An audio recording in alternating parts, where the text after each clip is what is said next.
Your edge. What is it? To be successful at trading, you have to have an edge or an advantage over other traders. If you keep trading with that edge over a period of time, you'll be profitable. In Vegas, the house always wins. Maybe you've heard that before. Or the house always has an edge or an advantage. Or does the house always have an edge there in Vegas? Well, not when it comes to poker. Poker is called advantage gambling. If a person has enough skill, then they have an advantage. It's like that with trading. If you develop the skills necessary, you can be a successful trader. However, if you're lazy and not willing to do the work like a lot of poker players that fly into Vegas for the weekend to have some fun, then expect to simply support the lifestyle of other traders.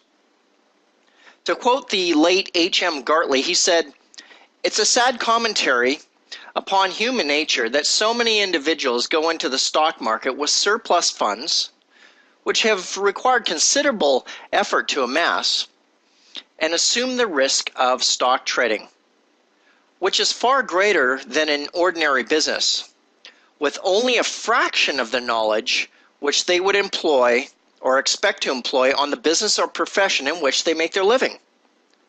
This is why stock trading for most people is gambling rather than speculating."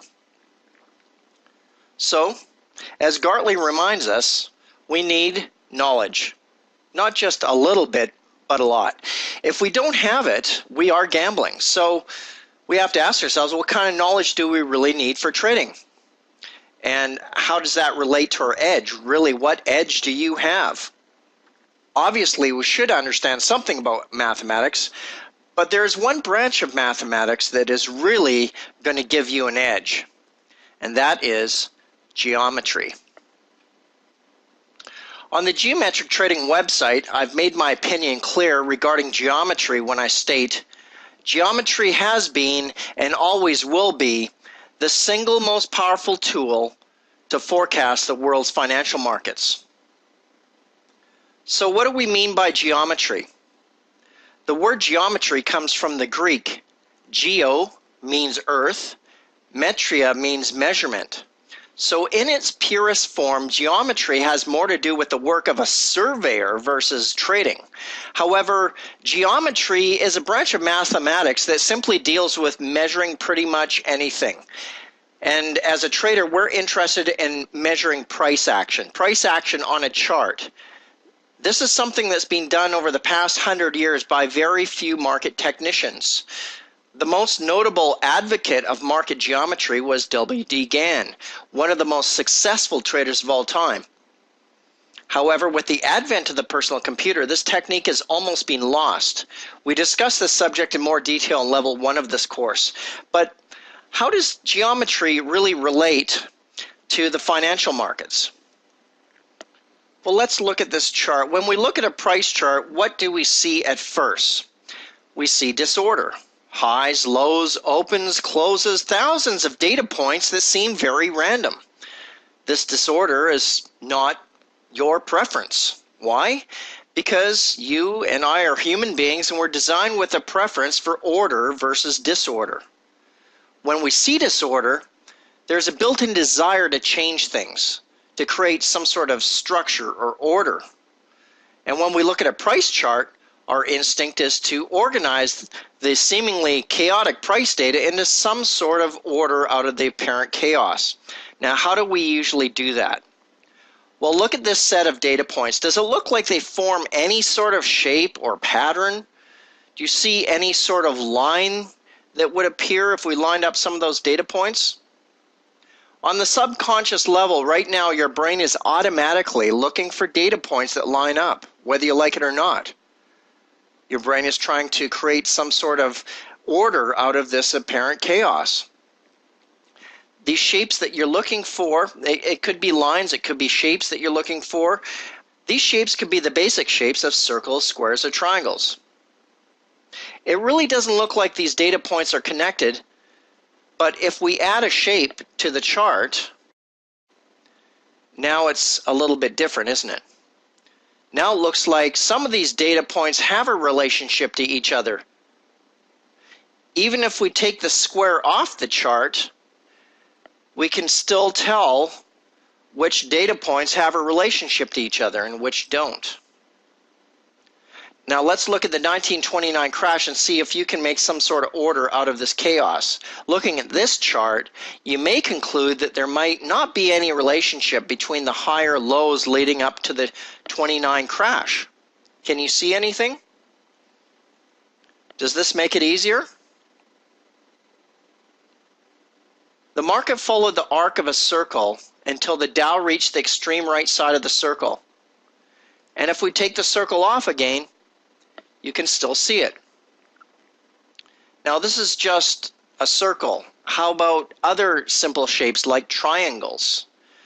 Traders have been using triangles for a long time. H.M. Gartley devoted an entire chapter, chapter 9, in his book Profits in the Stock Market to the subject of triangles. Can you see a triangle here? Does this help? These patterns appear all the time. However, due to the effort involved with visually looking for them and drawing lines on the chart, a lot of traders don't bother with this. It takes too much effort.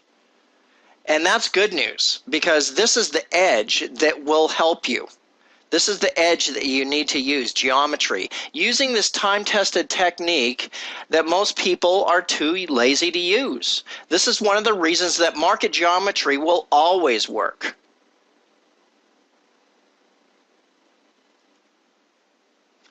Compared to the ease of applying an automatic indicator to the bottom of a price chart, geometry is worth the extra effort. For example, I put a vertical line on this chart to identify where the price data ends. The vertical line is the present. Left of the line is the past, and right of the line is the future. As traders, we're only really interested in what happens on the right side of this line. I call the space on the right side of the line the white space. It's like a blank canvas, the canvas of an artist. This is where we're going to paint a picture of what we think the future might look like. Now notice at the bottom of the chart how the stochastic oscillator ends abruptly at the vertical line. All these different automatic oscillators and indicators that you can put at the chart do the same thing. They will just give you an average of the past. I like to say, using averages to forecast will give you average forecasts. Notice the bearish trend line displayed at the top of the chart. Notice how the trend line extends past the vertical line into the future. We're now painting into the white space, the canvas of the technician. This geometric trend line gives you an idea of what is going to happen in the future. So to summarize the differences between the oscillator indicator approach to trading, the right side of the line is history, lagging, it's not leading. It is, yes, scientific, it's science because it's a known fact what these data points are. And it also uses the left side of the brain, the scientific aspect of trading. The right side of the vertical line, remember, this is what we really need to focus on. If you want to get good at trading, we have to focus on the white space, the canvas of the technician. The right side of the vertical line is the future. It gives us leading indicators that display on the right side. It's the art of trading. We want to start focusing on the art of trading. There's a science to trading, but there's also the art of trading. And also, we need to start using more of the right side of our brain in addition to the left side of the brain. We want to use both sides. Now that we've covered the importance of having an edge in trading with the use of market geometry, let's look at the only two geometric tools that you'll ever need to be a successful trader.